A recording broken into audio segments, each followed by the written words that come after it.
O silêncio que antecedia o impacto era quase pior do que a explosão. Em 1939, quando a guerra começou, poucos soldados aliados compreendiam o que significava estar dentro do alcance da artilharia alemã. Não havia aviões no céu, não havia tanques visíveis no horizonte. Apenas uma calma enganosa, quebrada subitamente por um som distante, profundo, quase como um trovão que vinha do subsolo. Segundos depois, a terra se abria. Homens eram lançados ao ar como bonecos. Corpos desapareciam sem deixar vestígios. A Wehrmacht não estava apenas avançando com infantaria e blindados. Ela estava inaugurando uma nova era de terror sistemático, onde o verdadeiro assassino não era visto, não era enfrentado, apenas sentido. A doutrina alemã de guerra havia aprendido lições amargas na Primeira Guerra Mundial. O impasse das trincheiras, o desperdício humano, a lentidão mortal. Quando o Terceiro Reich começou a se rearmar, a artilharia foi pensada não como apoio secundário, mas como instrumento central de ruptura psicológica e física. Cada canhão, cada obuseiro, cada bateria tinha uma função precisa dentro de um relógio de destruição cuidadosamente sincronizado. Não se tratava apenas de destruir posições inimigas, mas de quebrar a vontade humana antes mesmo do combate corpo a corpo começar. Na Polônia, em setembro de 1939, essa filosofia mostrou seu rosto pela primeira vez. As cidades e posições defensivas polonesas eram castigadas por barragens curtas, porém devastadoras. Diferente do bombardeio contínuo e prolongado da guerra anterior, os alemães preferiam ataques concentrados e precisos. O objetivo era confundir, desorientar e paralisar. Oficiais poloneses relatariam depois que o maior medo não vinha do avanço das tropas, mas da sensação de que o chão já não era um lugar seguro. Não havia abrigo suficiente quando os projéteis de 105 mm começavam a cair. O som do disparo era distante, o da explosão, íntimo. Por trás disso, havia engenheiros, matemáticos, tabelas balísticas e uma indústria que trabalhava em ritmo febril. A Krupp, a Rheinmetall e outras gigantes do aço alemão produziam armas com uma eficiência quase clínica. Canhões como o Leopard-18, o obuseiro padrão alemão, tornaram-se onipresentes em todos os frontes. Robustez, simplicidade e poder de fogo eram prioridades, mas o que mais impressionava os inimigos não era apenas o calibre, e sim a coordenação. Observadores avançados, muitas vezes escondidos em torres de igrejas, colinas ou florestas, ajustavam o fogo em tempo quase real. Um erro de alguns metros significava vida ou morte para dezenas de homens. Quando a guerra chegou ao Ocidente, em 1940, a França e a Bélgica testemunharam o verdadeiro potencial desse sistema. A famosa linha Maginot, símbolo de segurança e confiança francesa, foi flanqueada, mas também humilhada pela artilharia móvel alemã. Canhões rebocados atravessavam estradas estreitas, pontes improvisadas, lama e fogo, sempre acompanhando o avanço rápido das divisões. Onde havia resistência, vinha a resposta. Um dilúvio de aço que fazia bunkers tremerem e soldados veteranos entrarem em pânico. Muitos sobreviventes relataram que, durante os bombardeios, o tempo parecia perder sentido. Minutos se transformavam em eternidades, enquanto o cérebro lutava para aceitar que aquele som incessante era real. Mas o horror não se limitava aos soldados inimigos. Do outro lado da linha de fogo, os próprios artilheiros alemães carregavam um peso psicológico enorme. Eles raramente viam o efeito direto de seus disparos. Puxavam o gatilho, ouviam o recuo violento do canhão, sentiam a vibração metálica subir pelos ossos e sabiam que, quilômetros adiante, vidas estavam sendo despedaçadas. Alguns diários pessoais falam de uma estranha dissociação, orgulho técnico misturado com um vazio silencioso. Outros não suportaram. Houve casos documentados de colapsos nervosos entre equipes de artilharia após dias de fogo contínuo, especialmente durante cercos prolongados. A preparação para cada ataque era quase ritualística. Municiadores suados, mãos sujas de pólvora, gritos curtos de comando. Tudo precisava ser feito rápido, mas sem erro. Um projétil mal carregado podia explodir dentro do canhão. Um cálculo errado podia atingir tropas próprias. A pressão era constante, e o medo de falhar era tão grande quanto o medo do inimigo. Ainda assim, quando a ordem chegava, não havia espaço para hesitação. A artilharia alemã operava sob uma disciplina rígida, onde a obediência era absoluta e a dúvida perigosa. Em 1941, com a invasão da União Soviética, esse terror alcançou uma escala ainda maior. As vastas planícies do leste eram perfeitas para o emprego massivo de artilharia. Baterias inteiras eram alinhadas, criando frentes de fogo que se estendiam por quilômetros. Cidades como Kiev, Smolensk e depois Stalingrado sentiram o impacto brutal dessa estratégia. Não era apenas destruição física, era um ataque direto à moral. O bombardeio constante transformava prédios em esqueletos, ruas em crateras e civis em sombras assustadas correndo sem destino. O mais cruel era a imprevisibilidade. Um projétil podia cair agora, ou em 10 segundos, ou em 1 minuto. O cérebro humano, privado de qualquer controle, começava a quebrar. Médicos militares soviéticos e alemães descreveram sintomas semelhantes: tremores incontroláveis, surdez temporária, mutismo, olhar vazio. O que mais tarde seria chamado de trauma psicológico de combate estava sendo forjado ali, sob cada explosão. No início da guerra, muitos acreditavam que a artilharia era apenas o prelúdio, o aquecimento antes da batalha decisiva. Mas para aqueles que estavam sob seu fogo, ela era a própria batalha. Não havia glória, não havia duelo, não havia heróis visíveis. Apenas o medo cru de morrer sem nunca ter visto o rosto do inimigo. Esse foi o primeiro horror real das artilharias alemãs. Transformar a guerra em algo impessoal, distante e inevitável, onde a morte vinha do céu ou da terra, sem aviso e sem misericórdia. E aquilo era apenas o começo. Com o avanço da guerra, o terror inicial causado pela artilharia alemã deixou de ser surpresa e passou a ser rotina. E isso não a tornou menos mortal. Pelo contrário, em 1941 e 1942, a artilharia do Reich evoluiu de instrumento de choque para máquina de extermínio prolongado. O que antes era usado para abrir caminho, agora era empregado para esmagar, desgastar e enlouquecer. A guerra deixava de ser rápida.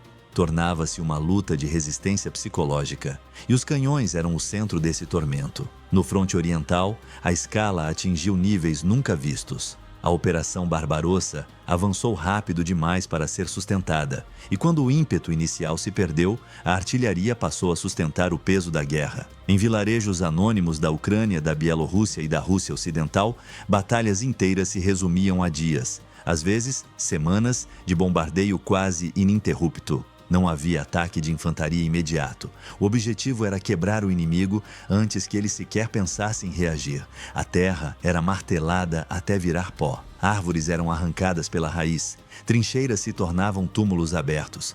Foi nesse cenário que armas específicas ganharam fama de pesadelo. Os obuseiros pesados de 150 mm e 210 mm, capazes de destruir posições fortificadas, produziam explosões tão profundas que o impacto era sentido dentro do corpo. Soldados relatavam sensação de órgãos sendo sacudidos, pulmões sem ar, dentes batendo involuntariamente. Mesmo aqueles que não eram atingidos diretamente muitas vezes saíam incapacitados. O corpo sobrevivia, mas a mente ficava para trás, presa ao som surdo e repetitivo que parecia nunca acabar. A artilharia alemã também passou a ser usada como instrumento de cerco psicológico. Em cidades cercadas, o fogo não era contínuo por acaso, ele vinha em ondas calculadas. Horas de silêncio absoluto, seguidas por minutos de destruição total. O silêncio criava esperança. A explosão a destruía. Esse ciclo se repetia até que os defensores começassem a cometer erros, abandonar posições ou simplesmente quebrar. Em Leningrado, embora a cidade tenha resistido, os bombardeios alemães foram parte essencial de um cerco que matou centenas de milhares por fome, frio e estresse extremo. Dentro das baterias alemãs, a guerra também mudava. A ideia de uma campanha curta desaparecia, substituída por um desgaste infinito. Os artilheiros já não eram apenas técnicos eficientes. Tornavam-se trabalhadores da morte em turnos exaustivos. Muitos operavam canhões por 16, 18 horas seguidas. O barulho constante causava danos permanentes à audição. O recuo repetido do canhão lesionava ombros, costas e mãos. A pólvora impregnava a pele, os pulmões, os uniformes. O cheiro nunca ia embora. Havia também o medo constante da contrabateria. Diferente do inimigo invisível sob o fogo alemão, os artilheiros sabiam que a qualquer momento poderiam ser localizados. Um observador soviético, um avião de reconhecimento, um cálculo preciso. Bastava isso para que a posição se transformasse em alvo. Quando o fogo inimigo começava, não havia tempo para fuga. Canhões eram pesados demais para serem movidos rapidamente. Muitos morreram exatamente onde trabalhavam, ao lado da arma que operaram por meses. Com o prolongamento da guerra, a Alemanha começou a recorrer a peças cada vez mais extremas. Canhões ferroviários gigantescos, como o famoso Schwerer Gustav, simbolizavam tanto a ambição quanto o desespero. Projetado para destruir fortificações consideradas impossíveis de penetrar, ele exigia milhares de homens para operar e dias inteiros de preparação. Quando disparava, o projétil voava por dezenas de quilômetros. O impacto era devastador, mas o custo logístico e humano era absurdo. Cada disparo era uma demonstração de poder, mas também um lembrete de que a guerra estava se transformando em algo insustentável. Enquanto isso, do lado que recebia os impactos, o horror se acumulava. Soldados soviéticos descreviam o som dos projéteis alemães como algo vivo, quase consciente. Havia diferenças perceptíveis entre calibres, entre distâncias. Alguns aprendiam a reconhecer, em frações de segundo, se havia chance de sobrevivência. Outros simplesmente se encolhiam esperando o fim. O medo constante corroía a disciplina. Unidades inteiras entravam em colapso sem sequer ter enfrentado infantaria inimiga. Civis presos em zonas de bombardeio sofriam ainda mais. A artilharia não distinguia alvos humanos de estruturas. Hospitais, escolas, igrejas, tudo podia ser atingido. Em cidades ocupadas ou cercadas, a população vivia em estado permanente de tensão. O som distante de um canhão fazia crianças chorarem e adultos congelarem no lugar. Muitos desenvolviam comportamentos automáticos, correndo para abrigos, mesmo quando não havia explosão imediata. O corpo aprendia a temer antes da mente compreender. Com o passar do tempo, a própria liderança alemã começou a tratar a artilharia não apenas como arma militar, mas como solução para problemas estratégicos que não conseguiam mais resolver. Onde faltavam homens, usava-se fogo. Onde faltava moral, usava-se fogo. Onde havia resistência, usava-se mais fogo ainda.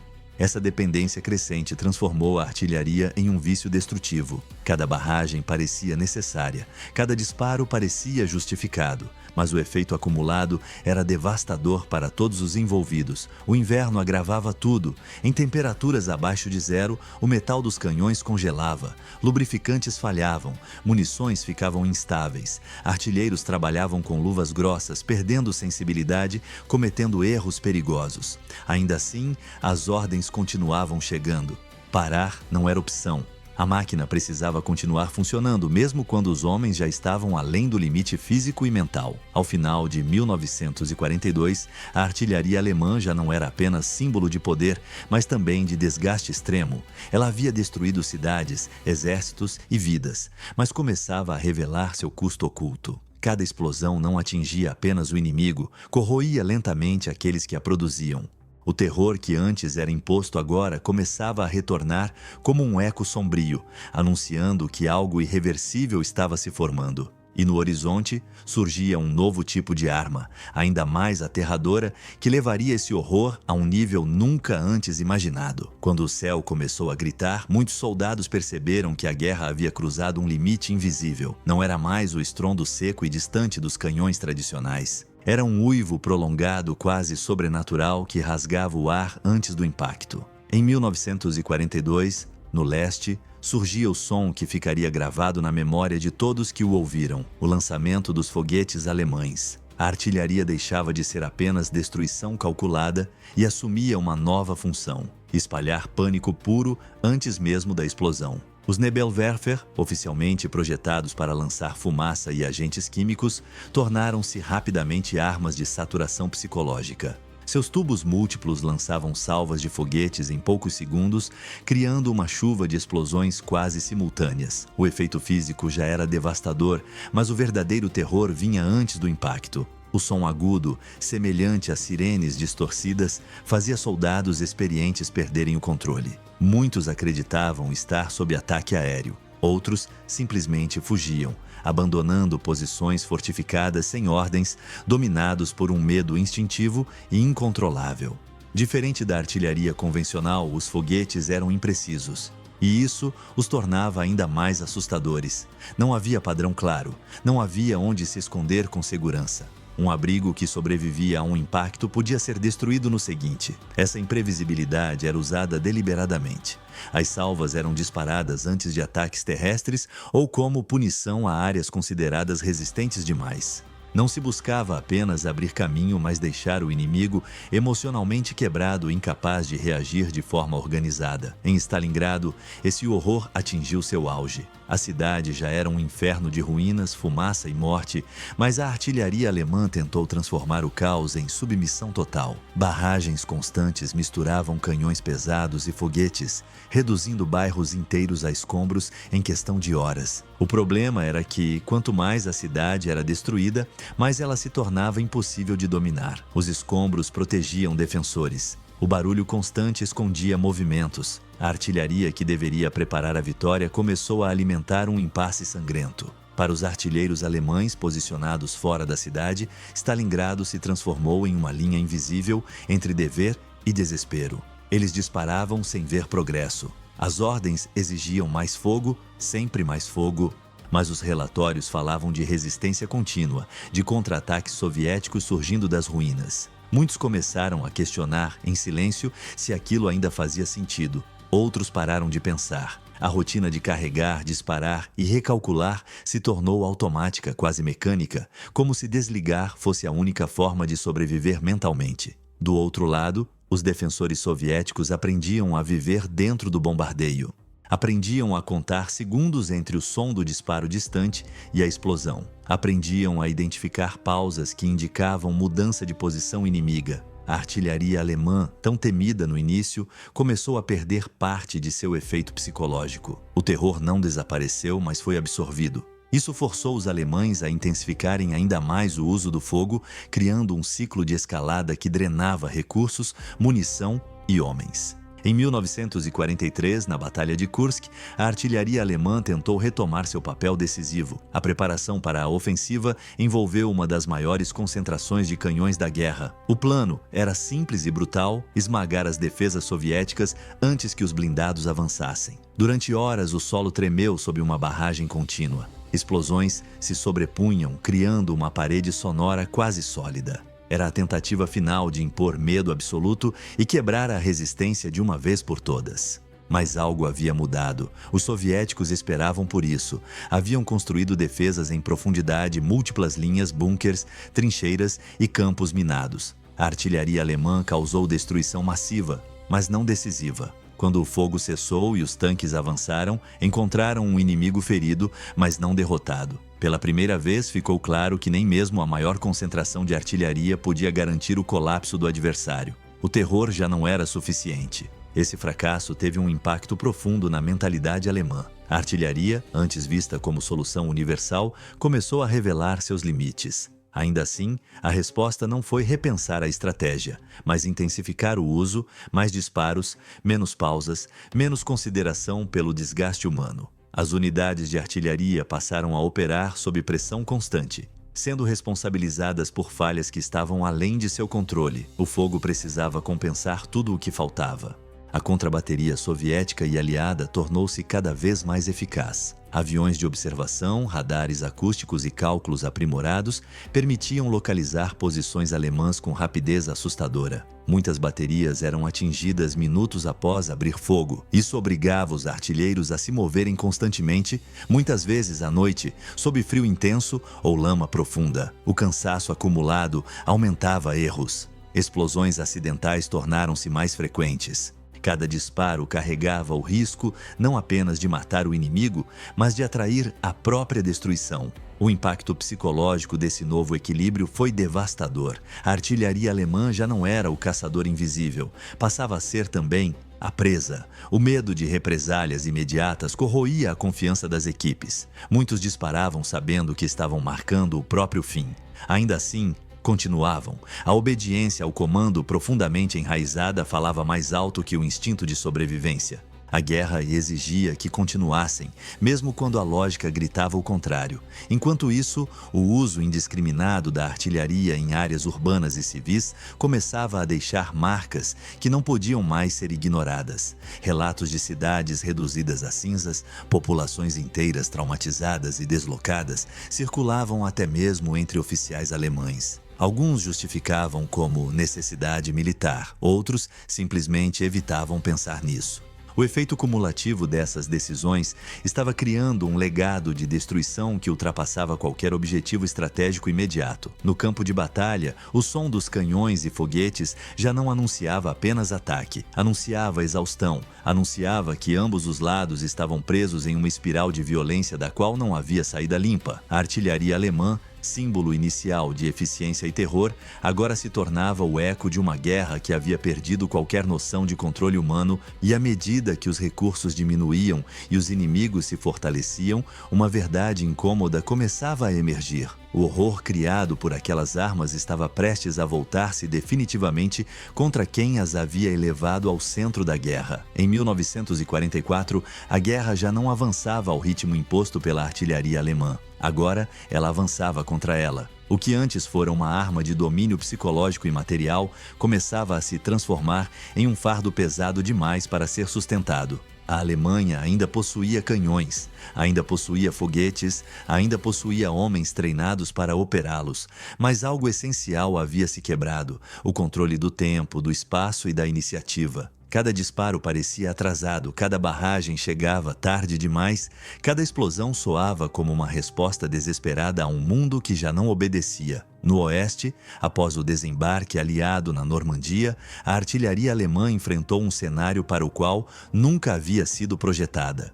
As posições fixas eram rapidamente localizadas pela aviação aliada. Canhões que disparavam uma única salva já corriam o risco de serem destruídos minutos depois. A superioridade aérea transformava cada clarão de disparo em uma sentença de morte. Muitos artilheiros passaram a esperar, após cada tiro, o som dos aviões inimigos como se fosse uma resposta inevitável. O terror invisível que antes pertencia às vítimas agora habitava quem puxava o gatilho. A escassez começou a se impor de forma brutal. Munição, antes abundante, passou a ser racionada. Canhões danificados eram abandonados por falta de peças. Cavalos, essenciais para rebocar armas em terrenos difíceis, morriam de fome ou exaustão. Em alguns setores, unidades inteiras de artilharia recebiam ordens para disparar apenas em situações críticas.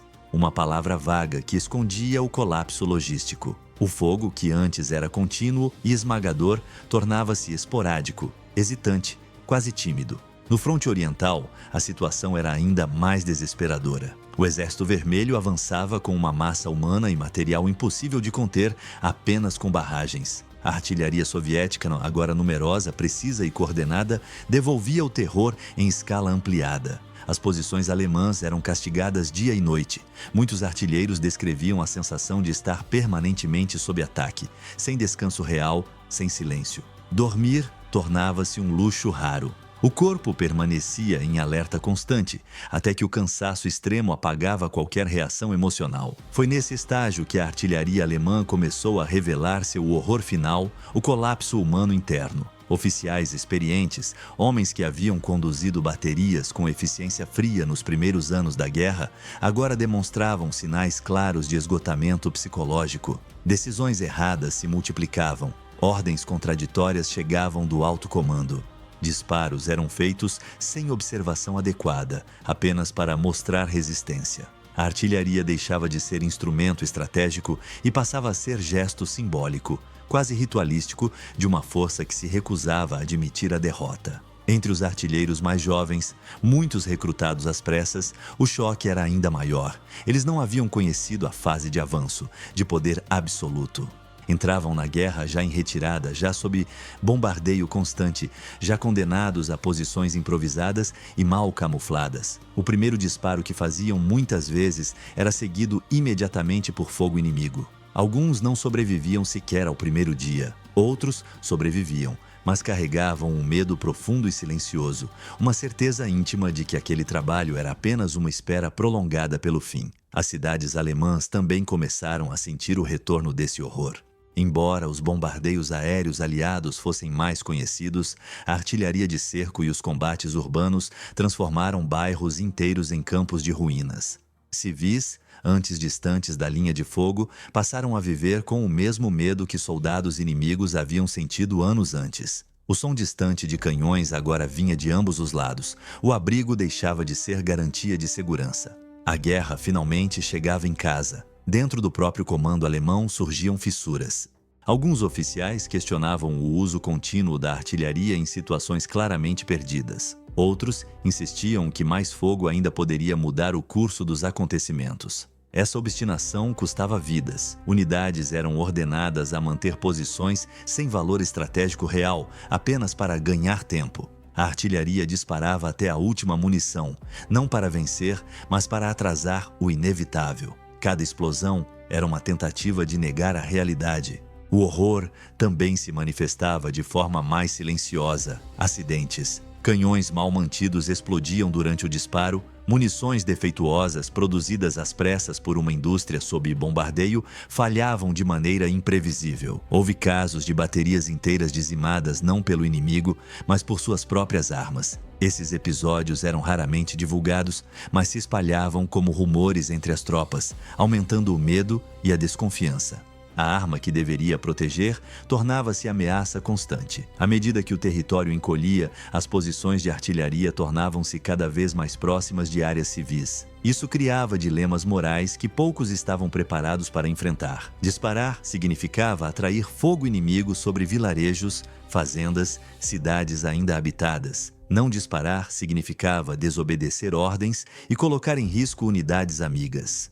Muitos escolheram obedecer, carregando depois o peso de saber que haviam condenado pessoas comuns ao mesmo terror que infligiram em territórios ocupados anos antes. No inverno final da guerra, o som dos canhões alemães já não inspirava medo no inimigo, inspirava reconhecimento de resistência desesperada. Para quem os operava, cada disparo parecia mais pesado, mais inútil. Alguns descreviam a sensação de estar participando de um ritual vazio, uma repetição mecânica de gestos que já não tinham significado estratégico. A guerra havia ultrapassado o ponto em que a artilharia podia decidir qualquer coisa. Ainda assim, eles continuavam por disciplina, por medo de punição, por lealdade aos companheiros ao lado do canhão. Continuavam porque parar significava encarar o silêncio, e no silêncio vinha a compreensão total do que havia sido feito.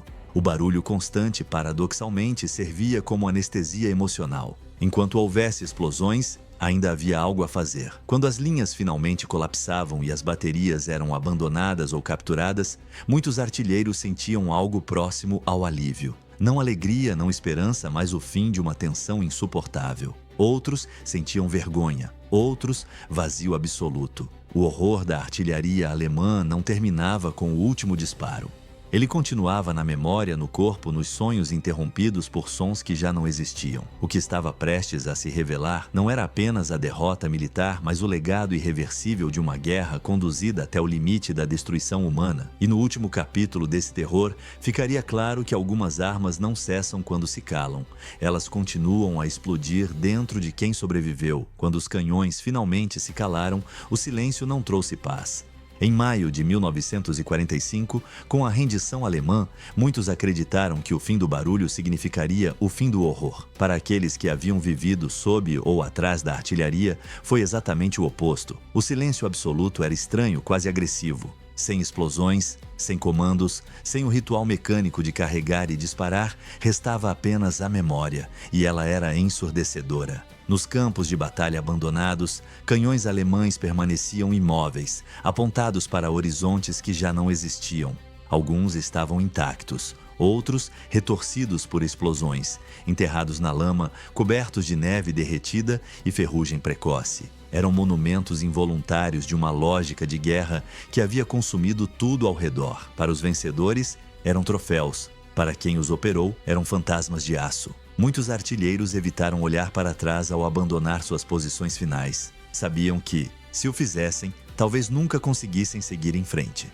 Os sobreviventes carregaram o peso invisível daquilo que haviam feito e daquilo que haviam presenciado. Em interrogatórios pós-guerra, poucos falavam espontaneamente sobre os bombardeios. Quando falavam, descreviam sensações, não números. O som que atravessava o crânio, a vibração que permanecia no corpo por horas. A certeza de que cada disparo apagava algo irreversível do outro lado, mesmo sem saber exatamente o que. A artilharia havia criado uma distância física entre o executor e a vítima, mas essa distância não foi suficiente para proteger a mente. Entre civis das regiões devastadas, o legado era ainda mais profundo. Cidades inteiras reconstruídas sobre camadas de entulho escondiam memórias que não podiam ser removidas. Pessoas aprendiam a viver novamente, mas reagiam instintivamente a trovões, a portas batendo, a qualquer som seco e inesperado. Crianças que haviam sobrevivido aos bombardeios cresceram com marcas emocionais difíceis de nomear. O medo havia sido aprendido cedo demais, ensinado pelo ritmo impessoal das explosões. Historicamente, a artilharia alemã foi analisada como um feito técnico e doutrinário. Estudos destacaram sua eficiência inicial, sua coordenação, sua influência no conceito de guerra moderna, mas essa análise fria nunca foi suficiente para explicar o impacto real. Porque o verdadeiro efeito daquelas armas não pode ser medido apenas em quilômetros conquistados ou posições destruídas. Ele se mede em noites, sem dormir, em silêncios desconfortáveis, em vidas que continuaram, mas jamais retornaram ao ponto de partida. Alguns ex-artilheiros tentaram justificar suas ações como dever, como obediência, como inevitabilidade histórica. Outros não tentaram justificar nada, apenas carregaram o peso em silêncio. Houve aqueles que jamais conseguiram se adaptar à vida civil, incapazes de viver sem o barulho constante que antes os mantinha em movimento. A ausência do som, para eles, não era libertação, mas abandono. A guerra havia moldado sua identidade de forma irreversível. Do ponto de vista militar, o mundo aprendeu com aquele horror. A Segunda Guerra Mundial demonstrou que a artilharia podia ser decisiva, mas também revelou seus limites e seus custos humanos extremos. As guerras posteriores tentariam buscar mais precisão, mais tecnologia, mais controle. Ainda assim, o princípio básico permaneceu: destruir à distância para evitar o confronto direto. A herança da artilharia alemã não terminou em 1945. Ela ecoou nas doutrinas, nos arsenais e nas guerras que vieram depois. O mais perturbador é que, apesar de toda a destruição, a artilharia raramente aparece como vilã clara na memória coletiva. Não há rosto, não há duelo, não há narrativa simples. Ela age no intervalo entre o som e o impacto, naquele espaço onde o ser humano percebe que não tem controle algum. Talvez por isso seu horror seja tão difícil de enfrentar. Ele não é dramático no sentido clássico. Ele é impessoal, repetitivo e esmagador, exatamente como a guerra moderna se tornaria. Ao olhar para trás, fica claro que a artilharia alemã da Segunda Guerra Mundial não foi apenas uma arma poderosa. Foi um experimento extremo sobre até onde a humanidade estava disposta a ir quando a eficiência se tornava mais importante que a compaixão. Cada barragem bem-sucedida reforçava a ideia de que o sofrimento podia ser calculado, administrado, normalizado, e essa talvez tenha sido a consequência mais perigosa de todas. Quando os julgamentos terminaram e os arquivos foram abertos, o mundo passou a entender melhor o que havia acontecido. Mas compreender não significou absolver. As crateras foram preenchidas, as cidades reconstruídas, os canhões derretidos ou exibidos em museus. Ainda assim, algo permaneceu intacto. A lembrança de que, uma vez desencadeado, o terror industrializado não distingue culpados de obedientes, vencedores de derrotados. Ele consome todos. O último disparo da artilharia alemã não encerrou a história. Ele apenas marcou o momento em que o barulho externo deu lugar a um ruído interno permanente. Um eco que atravessou gerações, fronteiras e consciências. A verdadeira herança daquele horror não foi o aço retorcido nem as ruínas visíveis, mas a prova definitiva de que, quando a guerra atinge esse nível de mecanização da morte, ninguém sai ileso, nem mesmo quem acredita estar apenas cumprindo ordens.